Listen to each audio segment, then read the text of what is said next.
With fuel prices steadily headed for the stratosphere, even the most hard-nosed taxi companies recognize that fossil fuels are not the way of the future. One of Singapore's newer taxi operators, Smart Taxis, has a fleet that runs on both compressed natural gas and petrol. The company says CNG is cheap and fairly abundant.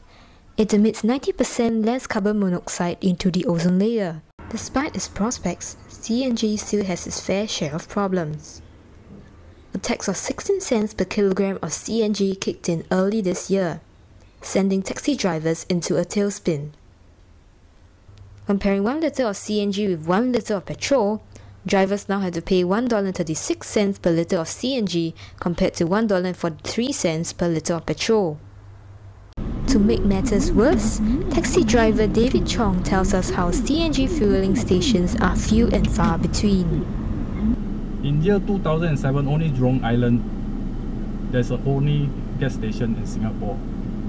Then year 2008, mainland got 2, and now maximum to 4 CNG station in Singapore.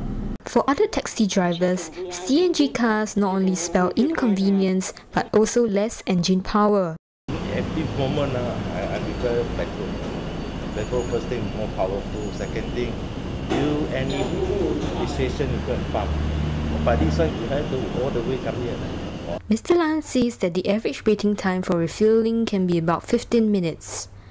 Coupled with the travelling time to CNG stations, the time taken is enough to earn $8 to $12.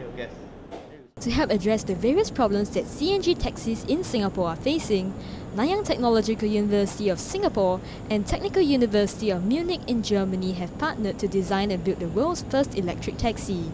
Here at the Research Technoplaza, over 90 scientists and engineers are involved in this 5-year-long project.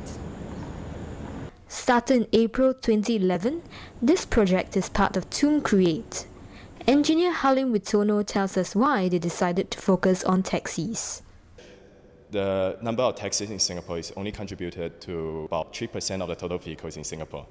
However, the total mileage it consumed, the total fuel consumption can take out up to 14% of every single vehicle in Singapore. We also consider like different type of vehicles, a small family car or a bigger electric bus, and we realized that electric taxi can contribute to the most impact in terms of energy saving and well-to-wheel energy consumptions. Apart from conserving energy, the taxi has a new design with added cabin space and a quieter engine, says TUM CREATE corporate CEO Dr. Ulrich Stimming.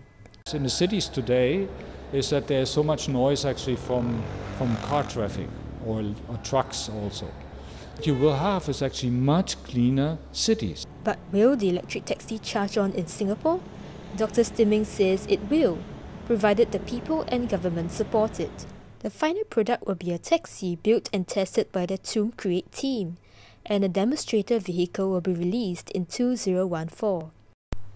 This is Grace Chu in Singapore, reporting for the Youth Climate Report.